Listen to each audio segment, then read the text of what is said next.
sir. Oh, hello. How are you? I'm fine. I'm just hanging out here at the house and getting back from you know where Yeah, the you were great the out of the great country. the great white north. Yes, Mm-hmm. it was fun. I Yeah. I had a good time. I did have quite a moment there on the first day of the hunt where my in all my travels to Canada and hunting and going. I've experienced some really cold temperatures. This time was the second of the coldest, and it was 36 degrees below zero. And Hard pass, buddy. Hard hard pass. hard pass. I didn't really Yep. know it until they told me that it had gotten that bad. That's the And then weather where I'd be like, I will take every bit of hot chocolate you have with something else in it. I will be in yeah, the so lodge that's over there I and I I'll get see you when you're done. I get out of the February. stand. I Right, had been Robin? Fur. I Yes. had been frozen. My Yeah. legs because they were in this fixed position, kind of sitting there. And I Mm-hmm. guess I thought I had they were in dry, but they were in neutral. Yep. And I get to stepping, and I goes "Ugh," right down in the snow. And he's like, "Here, pull my arm, get up." There was nothing to push off of. There was a foot of snow. I'm like, I can't. I can't. I got no power in my legs. Well, And that's finally, the just other guy came over and he grabbed me and right, they Robin. helped get me We get up and got to the car. I felt like the Tin Man in the Wizard of Oz. I'm Oaken, Oaken. Hi, John. So finally, we got it all going, and I warmed up. But then I realized I said, okay, I was way too cold. I Yeah. was cold. So we got heaters. We got better. Time getting better. But I'm And now going you're back. back to Texas, so you're fine. I mean, you're warmed up now. Yeah, now it's like Mhm. positive. Let's see the difference is Yeah. 70 degrees different or something. Yeah, it's crazy. Yeah. So, well, speaking of fun So, things, good evening, everybody. yeah, Yeah. look at everybody popping in. I'm looking Thi- forward to tonight. I This can't wait show, to talk to this duo of people. this I've this been show waiting. has been in the makings. I've been with one of the guests. I've been kind of talking with friends with some other two that are friends of mine, and then just kind of trying to make it happen. They've been very busy in their works in the paranormal. And then finally, I was like, "Hey, let's try to make. I'll be back. Let's make it happen. Let's rock this." And it was like, "Okay, let's do this. Let me Mhm. know." Well, finally, one thing to another. I got, of course, when the other guest, and then we're rocking it tonight, folks. So these people are some really cool, just all around good people that are out there in the paranormal doing some really cool stuff who they work with some other really super cool people that you know in the names of Brandon Alvis and Mustafa Gedaleri, and which are names affiliated with another program that we've all know and loved. But these two are rock stars in their own rights in what they do, what they contribute. And I'm super, and I mean super excited tonight to get to rock the house. Let me get this right with Mr. Kevin Otte and Malia Miglino. Here you go. Welcome to the show. Good job. Aw, thanks for coming on, both of you. Thank you. We're kind of operating. I think we may be operating almost from all different time zones tonight. I think. wow. I don't know which time zone you're in, Kevin, but I'm the rest of Eastern. us. Oh, okay. East, Just about all of West Coast for Kelly's Yeah. yeah. Texas is 7 here, so Yeah. Dang, we are hitting it. We're That's right. expanding the country. It's nice. That's right. Yes, we are. Yeah. it's all legal drinking and whatever time it is now. It's all after 5, so you can feel That's free to have your something to keep you hydrated. I'll just say that. Yeah. So, like Kelly said, welcome to the show. It's been a show in the making. But like so many folks out there that are doing the good stuff and out there rocking it, when you're on the other side of the the camera and you're out there making it happen, time is just those little moments that you have. And most, some of them, if you have free time, you want to be with your family. The last thing you want to do is get some buckethead like myself, and of course some gorgeous woman like maybe Kelly, so how's everything going here? But y'all were gracious enough to do that, which we super Yeah, you guys love. have been really busy, so thanks for making time to come Yeah, on. Of course. but now Absolutely. it's a great opportunity, and I guess we can with the ladies first. We'll let our go ahead and tell her about herself and what she does and where she is at in the paranormal world. All right. Well, my name is Malia Miglino. I haven't been investigating for very long. It's interesting. I don't even consider myself a paranormal investigator. I had never done an investigation until I joined Haunted Discoveries. And now I've done 20 investigations, which is really fascinating because I feel like I was thrown into the deep end of like investigations with like the best, So I had a great learning ground. But for me, my love of paranormal and that entire world really stems from the history. Like I'm a historical researcher and I'm obsessed with human stories. My background is as an actor in the film industry and working in that entire world. And I'm just driven by stories. And so for me, becoming a historical researcher and then getting to bring that to this show has been such a joy because places are haunted because theoretically there's people there, and who are those people? So that's what I love about the paranormal fields, is especially now putting in all the time, doing all of the research, and then it maybe contacting the people that I've researched. It's a really cool gift. It's been a very cool ride, and I'm just like very grateful to be a part of the project. Oh, wow. Sweet. That's amazing. I mean, I think it's you see a different side as the researcher. I mean, Keith and I talk about this quite often, but when I go into a place, I like to know as little as possible about what I'm picking up. We go in. So the research is what's validation. Plus then, equipment and I usually validate each other, but the research is the validation. And I think that's absolutely fantastic. Like afterwards, I love to know all about the place. So I think that's fascinating. And, I think just from the little snippets I've seen about your project, I think you all seem to balance each other really well in what you bring. Your energies at least seem to balance each other really well. I think so. I do think chemistry is a big thing, and all of us get along very, very well. I've been friends with Brandon for many years, and so that's how I became a part of the project. Mm-hmm. And it's just, we're very lucky that we all get along well, because you never know. Like, sometimes you might have personalities that don't mesh, and ours do, which is just great. That's awesome. Aw. And how about you, Kevin? How'd you get into all this? Oh, goodness. So I started investigating like 2006-ish, somewhere in there. So I have a background in law enforcement. And I started doing some side work for a private investigator. And him and his wife had a team in Cape Girardeau, Missouri. And so I started investigating with them. Growing up, we used to always drive around gravel roads, telling ghost stories, stuff like that. But I never knew it was something I could really investigate until, I met up with them. And it kind of took off from there. And then in 2013, I moved out to Los Angeles. Or actually, it was the end of 2012.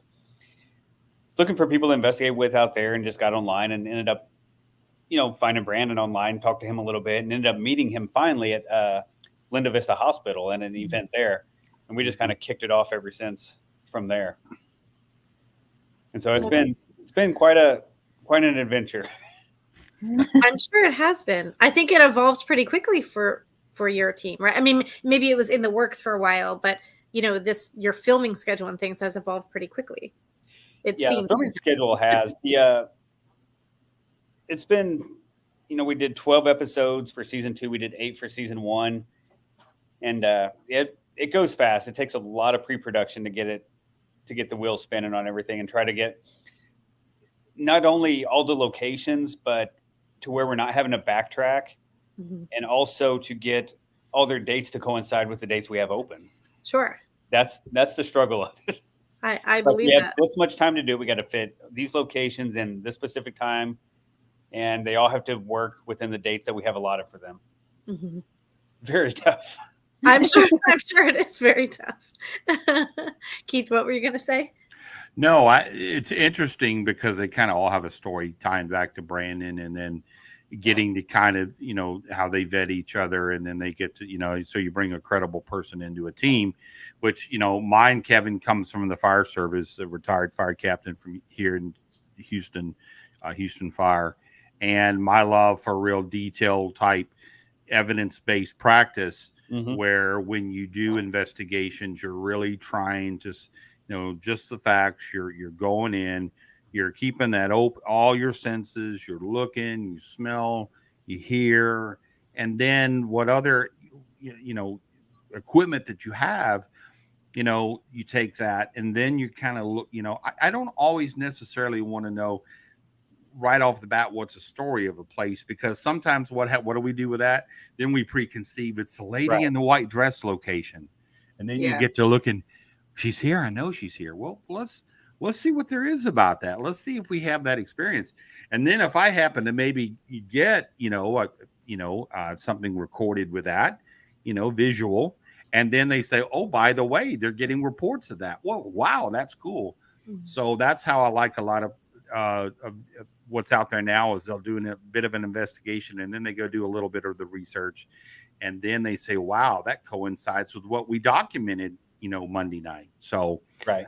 that's why having what Millie does, and then Kevin ties together. And I know Brandon is a stickler for tech and professionalism and get, Very. every, it's like, no, like you can't do that. They're going to, would you say, and here I'm going to pose a question for either one of you, would you say that the audiences now are more really getting tough and more stringent about paranormal shows and evidence, of how strict they are about real evidence and stuff, that they're like, no, I don't think that was? What is your thoughts? I think so. Usually when I put together evidence, coming from a law enforcement background, I try to look at it like I'm putting together evidence for a court case. Right. Like the audience is the defense attorney and saying, well, it could be this or this or this. It's like, I hear you. Yes, it could be. This is why it's not. Let me tell you this. So let's weed out all the other things and look at why it's not what you think it is, and more of what, I like to try to weed things out and, see what it actually is. I think it's interesting. In my opinion, I don't think there have been enough shows that have tried to find the facts, and I think they rely more on legend. So for me, I don't think that audiences have become picky enough yet, because I don't think they've been shown something yet that makes them be more like, wait, where's the facts to back that up? Like, where's the data? Like, you're saying you see children. Were there ever actually kids on the property? Like, things like that. Like, I'm hoping, my hope is that people do have higher standards and they start wanting to see as much proof as possible, instead of being like, oh, we heard a name on a spirit box, and not questioning the tech, not questioning, was there ever a person here? They're just taking it at face value. And I think especially now with social media, which I love, and I think we have so many people that have an avenue to showcase what they do. But I think with that, you also get a lot of people that are gimmicky. I hate to say it, but it's the truth. And so I would like audiences to start holding creators to a higher standard. And that's a really good way to word. That's what I like about having Malia on the team, and the research she does is she actually brings the receipts. Somebody says, "Oh, well, this person was here and here." Yeah, actually, they weren't. None of them were here and here. And that's thorough stuff. Yeah, that goes back to the whole, and that's another whole question I want to kind of throw out there. Have we become, and we can just be a little bit of a round table for this question, because it can kind of get to be a little abrasive, but have we become in the paranormal world to where the pop culture, or that the scare factor thing, is what is out there for these paranormal shows? In other words, if you're in there really trying just the facts, ma'am, just the facts, but yet there's not enough of the, down the hallway, and I'm out of here, that then they're saying, oh, well, this show's just not going to pop. What's your thoughts on that? Where have we become, caught up so much that that's the shows that are really have got the tenure of 10 and 15 and however many years? Is it because of this pop culture of fear, that's what is survival? What's your thoughts on that? I mean, our show proves that you don't have to have that. Okay. You know, with the way we all are together and actually digging into the research and the history and everything like that, you don't have to have the jump scare fake factors that a lot of these other ones have.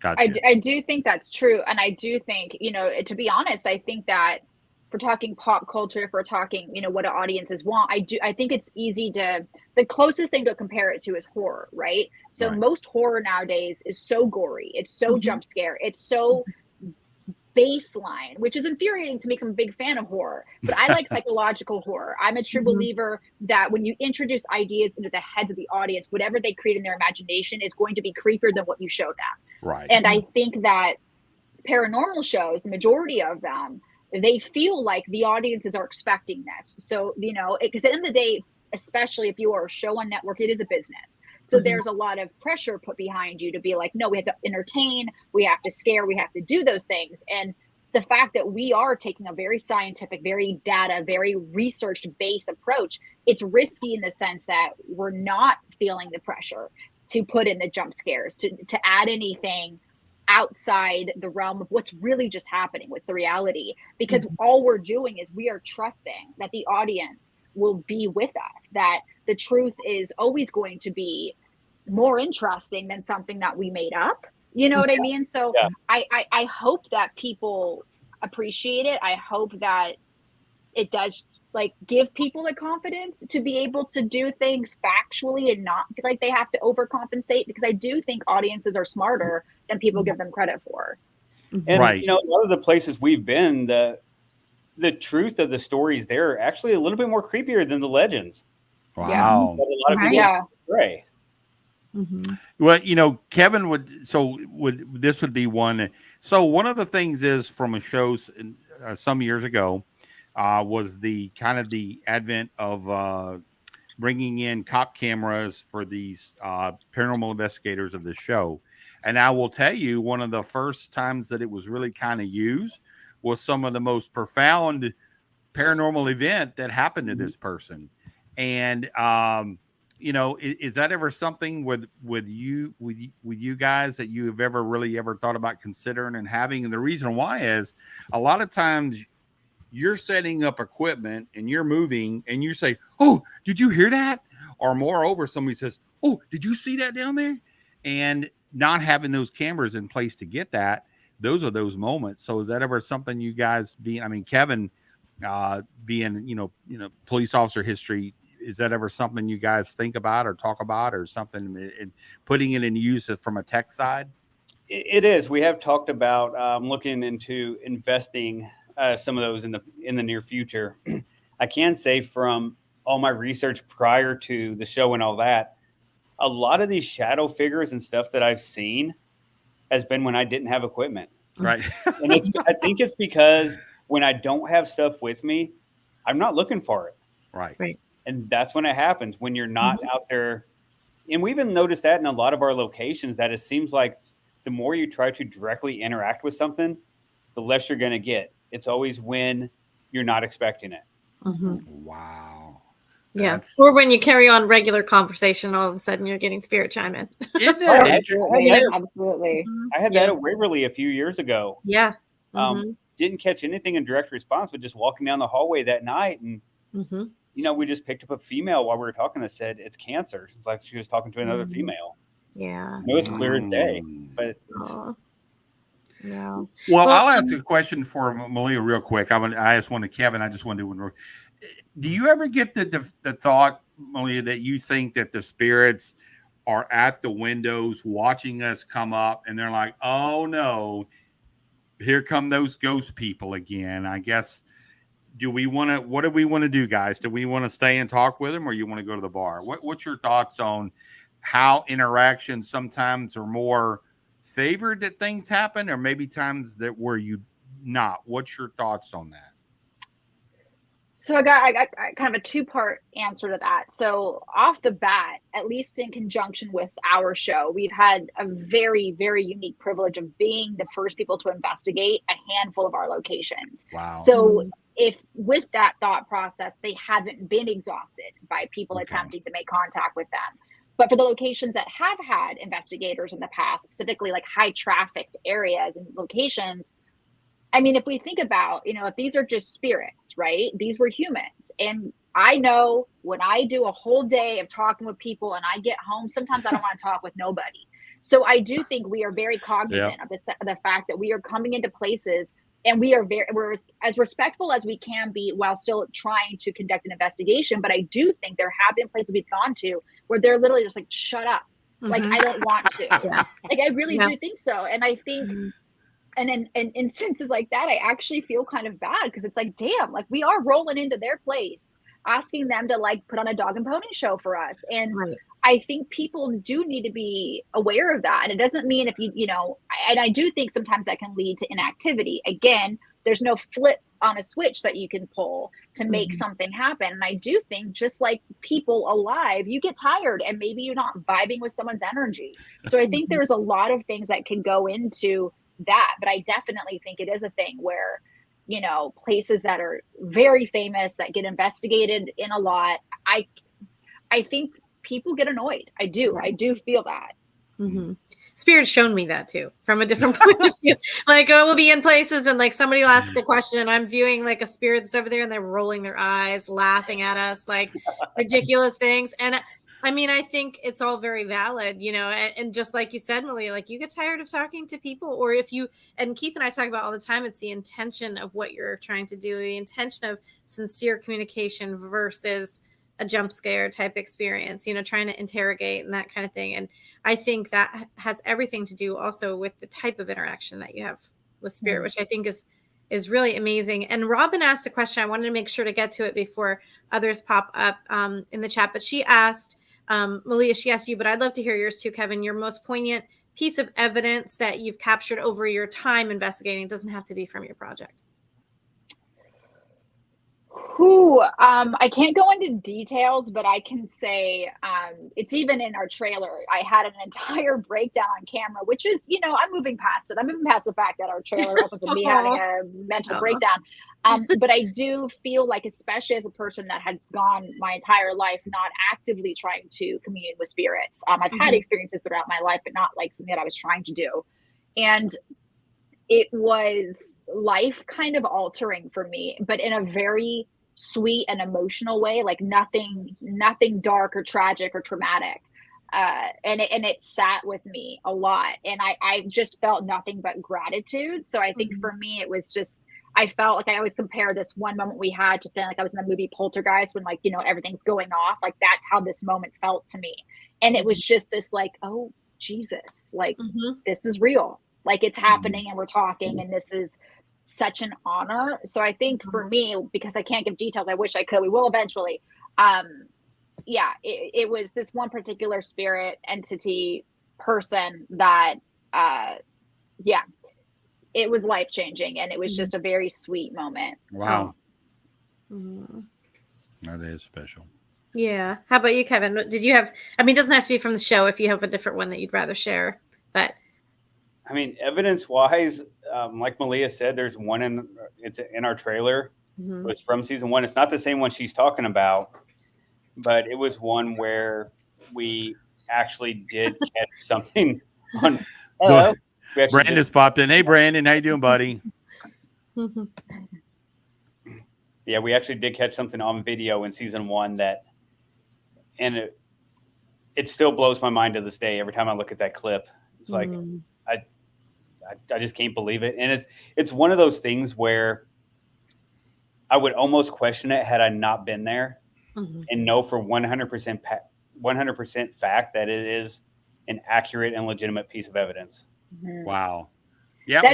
That is so true. And even the both of you with the emotions with you. And then Kevin was like, I had one, and that's one that I sent to Brandon some years ago.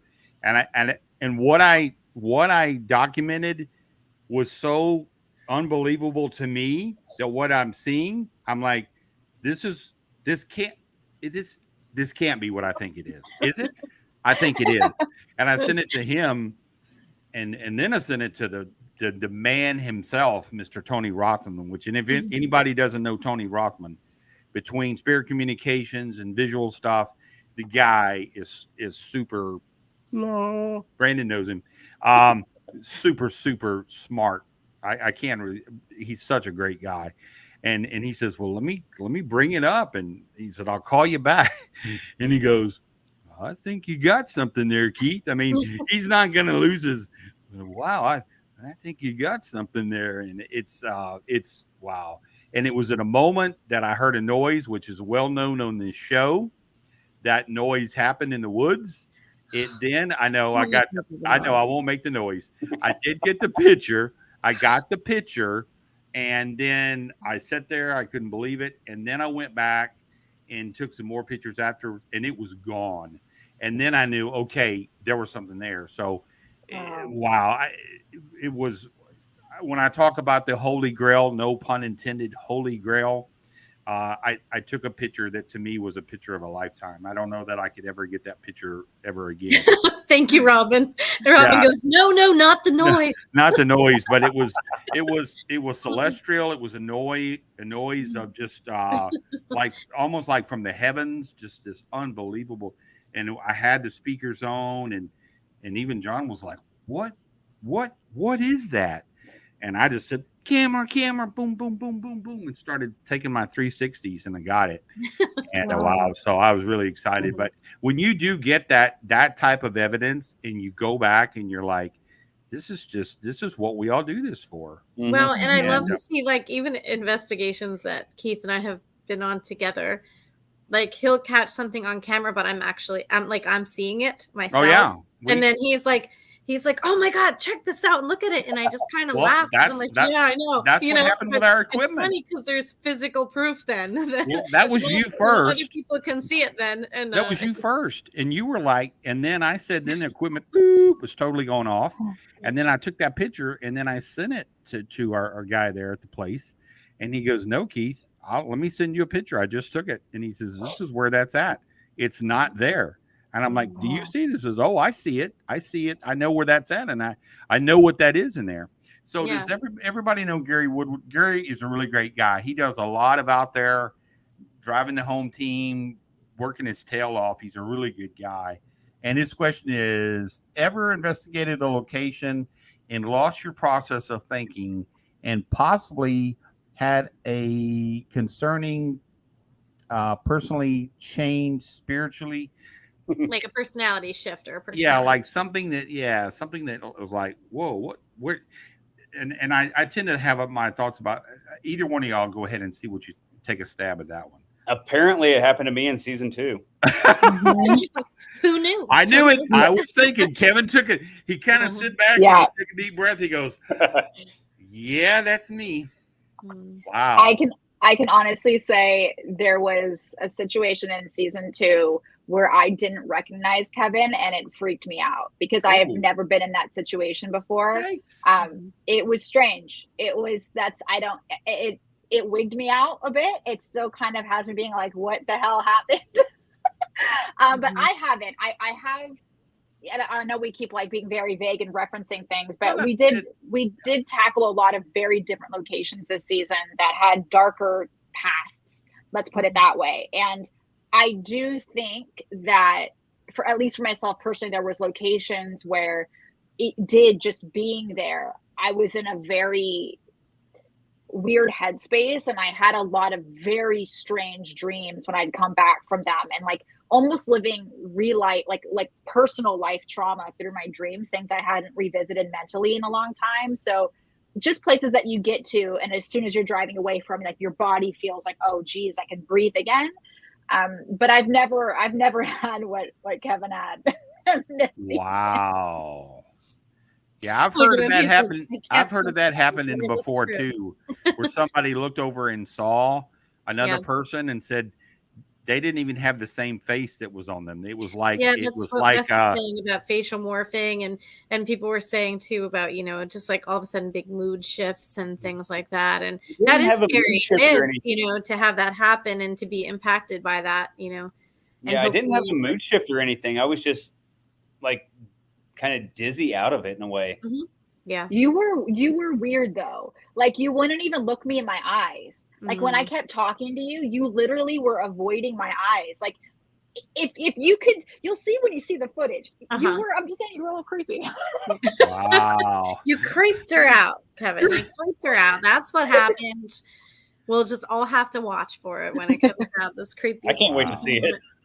Okay, there's Tracy. Tracy has a good question for you. She said, "What's your opinion when investigating a situation with children interacting with spirits? Do you shy away or do you jump into it right away to assist the child?" I don't know if any of your show cases involve that, but maybe private cases. I've never really been on a case where there's been children involved.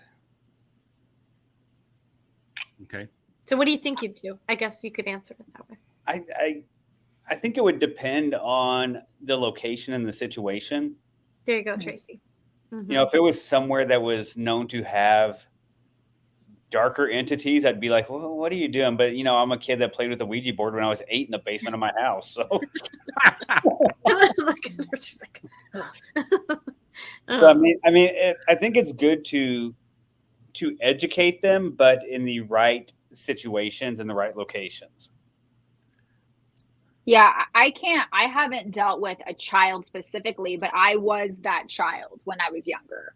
And my parents, I think, handled it very well. Like, they didn't at the time tell me the stuff to validate what I was experiencing.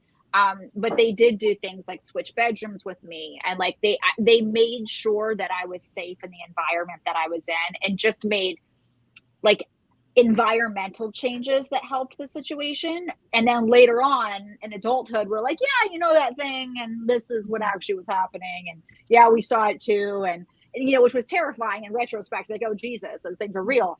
But I think it depends. I think it just, if your child's in danger, or if a child's in danger, then obviously something drastic has to happen. But I don't know. I think children see things more than adults do. Oh, absolutely. I do too. 100%.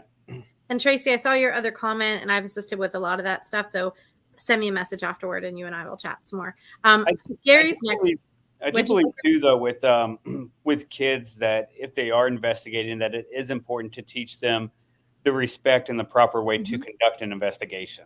Yeah, absolutely. Absolutely. That's very important. Keith, can you see Gary's question?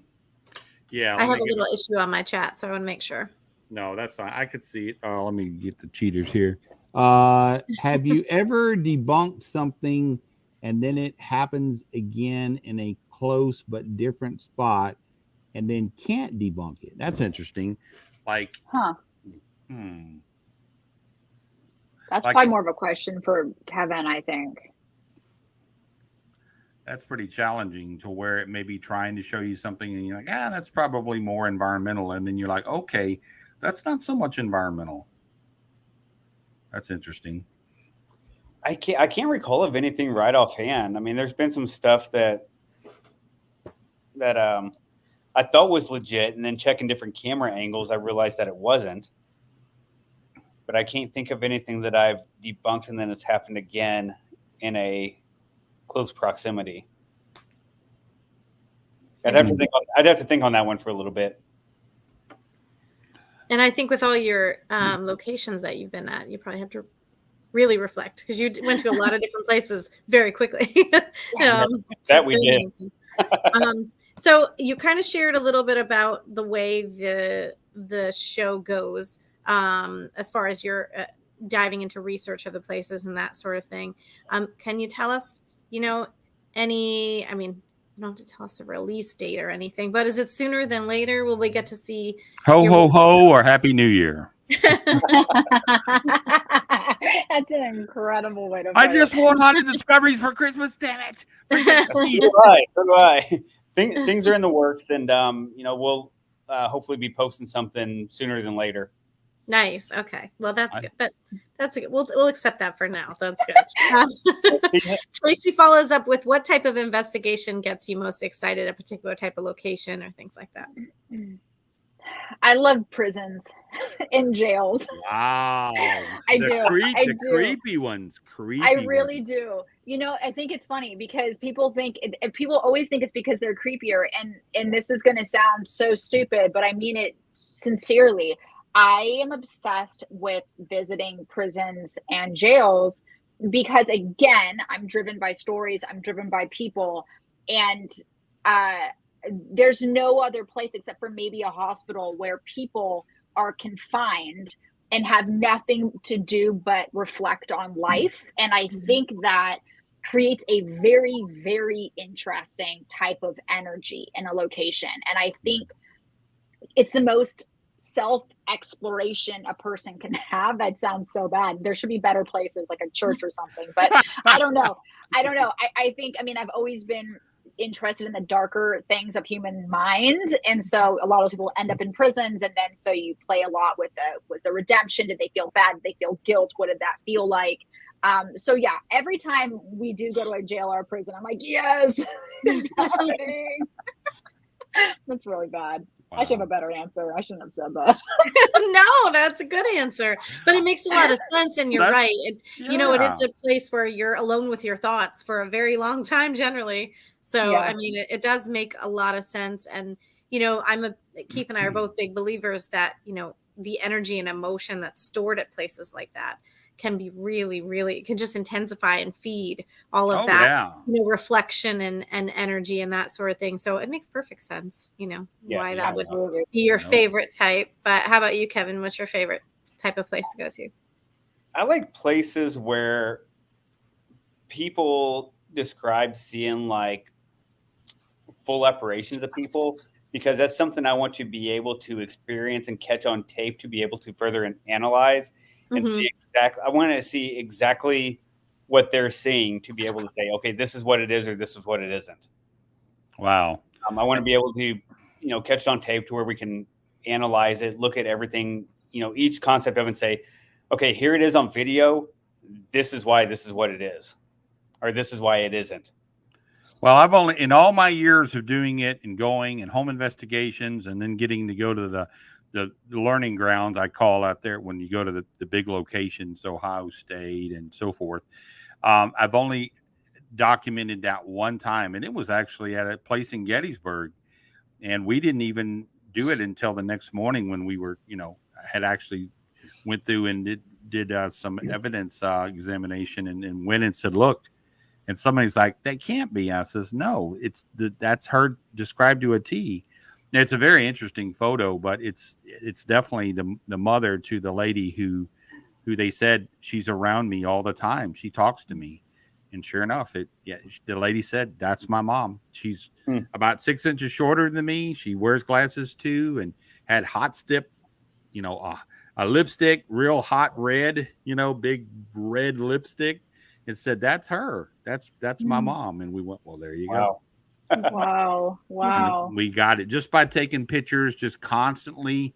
And I, you know, and this is leading into another question. I see we have one with Gary, but it was a big anomaly coming in, and then she was there, and then after that she was gone, and the anomaly's going up into the trees. So I was like, look at there. Look at, you know, there goes there.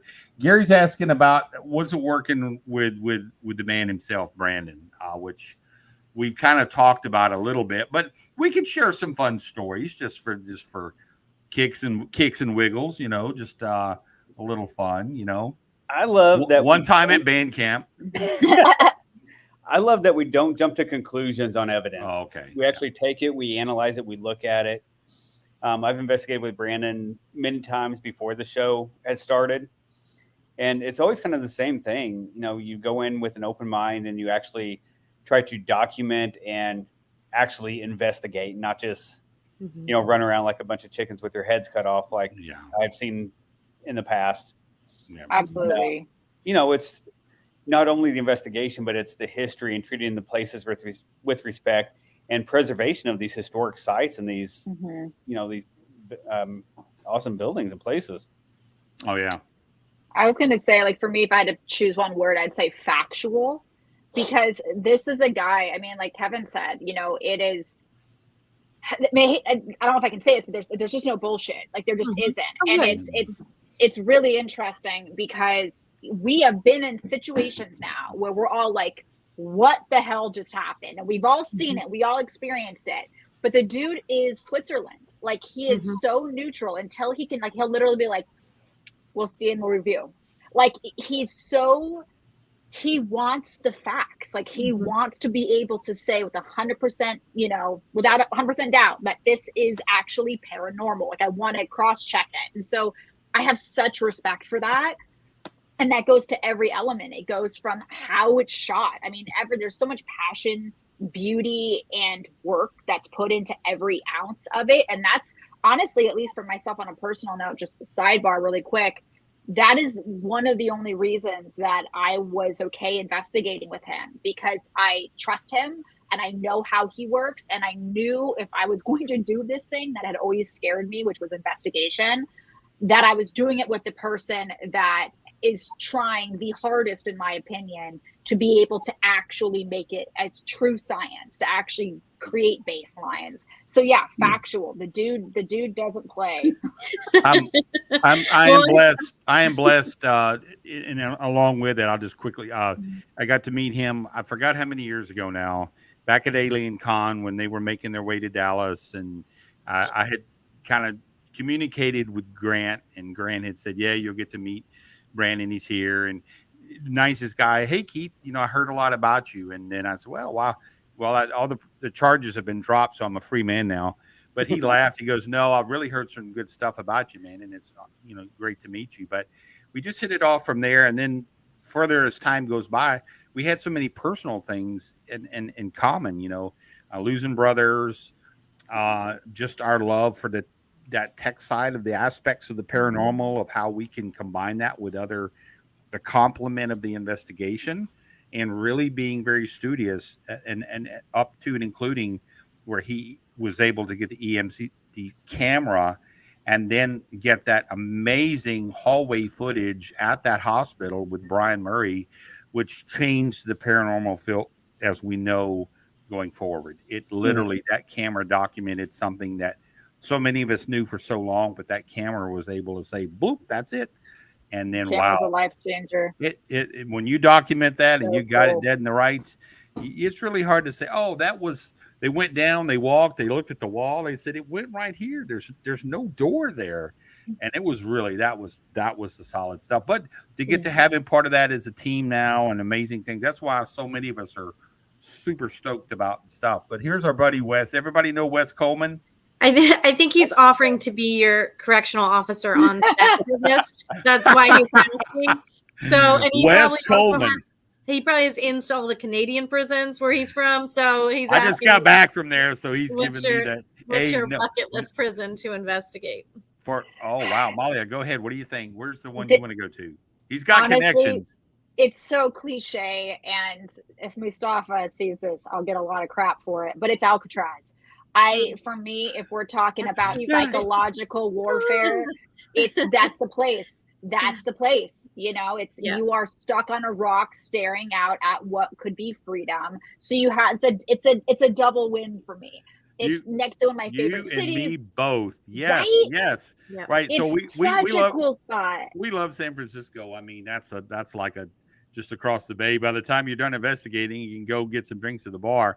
But Alcatraz is that hauntingly picturesque, beautiful, kind of brings you in and soaks you, and like the little. It's a little sexy. It's kind of got to say. I agree. You could have a bar there, and probably every night it would be sold out. But some way or another, in the future, that's going to happen before I become a ghost myself. I have talked about it with some peeps.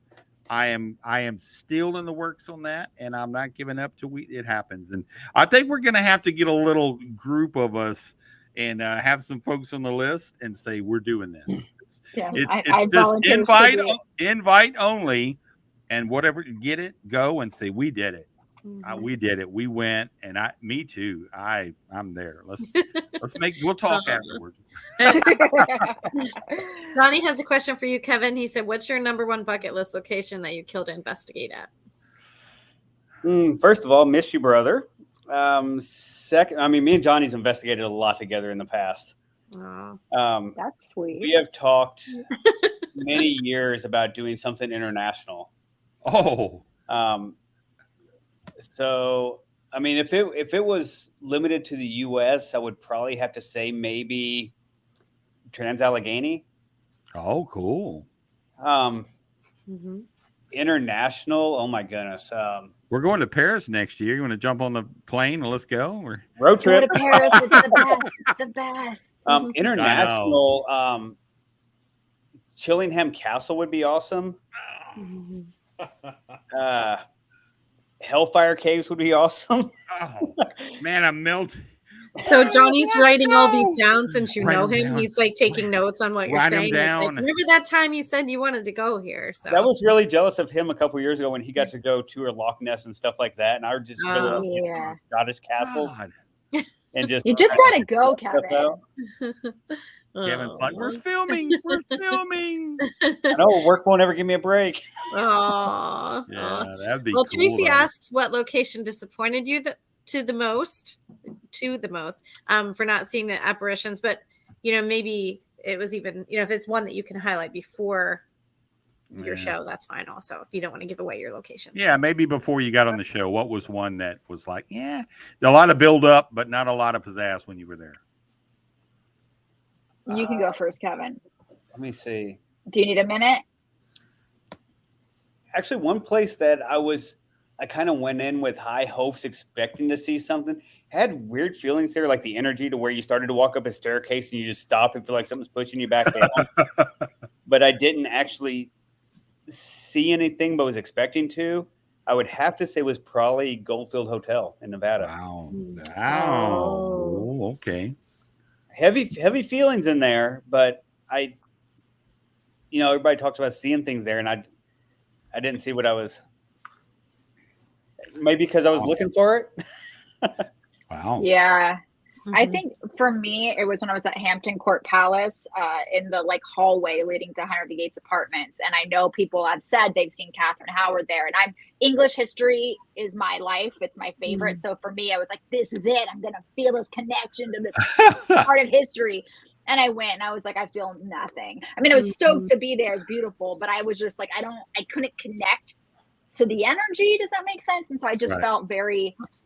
Whenever I'm in really old places, like almost ancient places, I think it's actually harder to connect with the energy than places that are a little newer. Mm-hmm. Absolutely. Tracy asks, what's your biggest fear going into these investigations?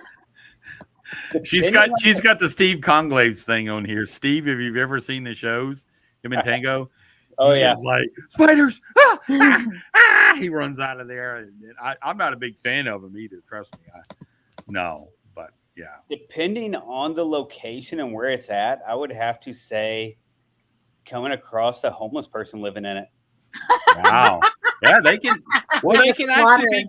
They can actually have a mental thing and have a blade or a shank and jump up on you. I've done a lot of investigations around Hollywood, and that's something you never know. Yep. That's true. I never thought of that. I've never had true. a fear of the living for the investigations. That's interesting. All you can do is throw a K2 at them or something and run. Yeah. I think for me, I think I still have a lot of fear, to be honest. I think because it was never, I actually, to be completely frank, me investigating on the show was never a part necessarily of the original plan. I was just going to be the researcher. Mm. So I think for me, I'm such a noob, I'm a little fetus investigator is how I feel. So I think there's still places that I feel a little bit concerned about going into, by myself, or places that are maybe a little bit more aggressive towards women. I think things like that, things where it's I can experience something that's personal for whatever reason. I think that kind of stuff is still a fear for me. Sure. And that kind of answers Johnny's question too, about particular locations, but I don't know if there's any one that stands out to you as one that is not one you would go to. I'm game for going anywhere. Yeah, there's only one place that I will not go, and if it's confirmed and it's been documented and it's no doubt that it is a demonic location that is been advised that they are awaiting the priest to come, there's been people hurt or possibly oppressed, you're really getting into a discipline that us in the paranormal don't know enough about, that my friends that are demonologists, and Kelly knows who they are, they will tell you, just don't do it. We know, we think we want to go in there, and wow, how scary could it be? It could be that bad. I was blessed. I got to film for the Travel Channel for 2 episodes of Paranormal 911, and one of the episodes was about a demonic location and a death. And I will tell you that that particular incident, the event, the death, the smells, was that bad, and it was just a bad location, and so when it's something like that, I tend to want to peel back and go, wait a minute. What are we gaining? We're going to get to investigate. They know they have. It's bad. They said, get out. Good enough for me. Get out. Okay. I'll call you tomorrow, see how you're feeling. But that's about it. Oh, I'd go into the places. I'm not saying that I'd stay. Kevin said, I went as the deuces. Friday, I'm going to the bar. We'll film at the bar and talk about it. Oh, wow. Well, is there a way for everyone in the chat and everyone who sees this thereafter to follow your project, to find out when it's going to come out, or follow each of you? Is there a way that you suggest? Yeah, if you're on Instagram, you can follow Haunted Discoveries TV, and I think it's the same on Facebook.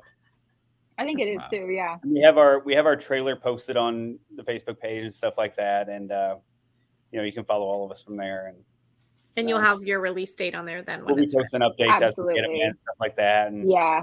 And I'm sure on all our personal pages, we'll be yelling it from the rooftops when we can finally tell people. We'll just be carrying around neon signs, to be honest. And actually, we'll be doing that as well, just so you know, if you guys, whatever you pass on to say, hey, you guys can give here's a little something that we'll share with you to put out that we can.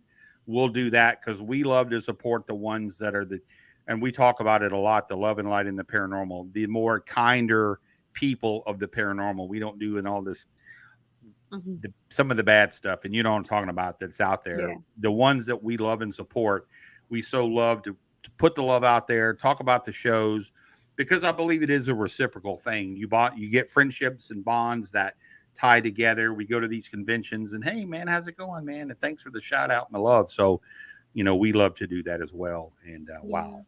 And we're so thankful that you both could take absolutely out of your busy travel schedule and filming schedule to come on with us. And I know everybody's going to be watching for the release date and how they can watch. And I'm happy for the two of you and so excited to see how it goes. And, just by what you shared with us, it seems like a really amazing project, and one that's so based in those not only paranormal experiences, but factual experiences. So I think it'll appeal to a lot of people. Whoever Jeff Tallman is, he said, hi, Kevin.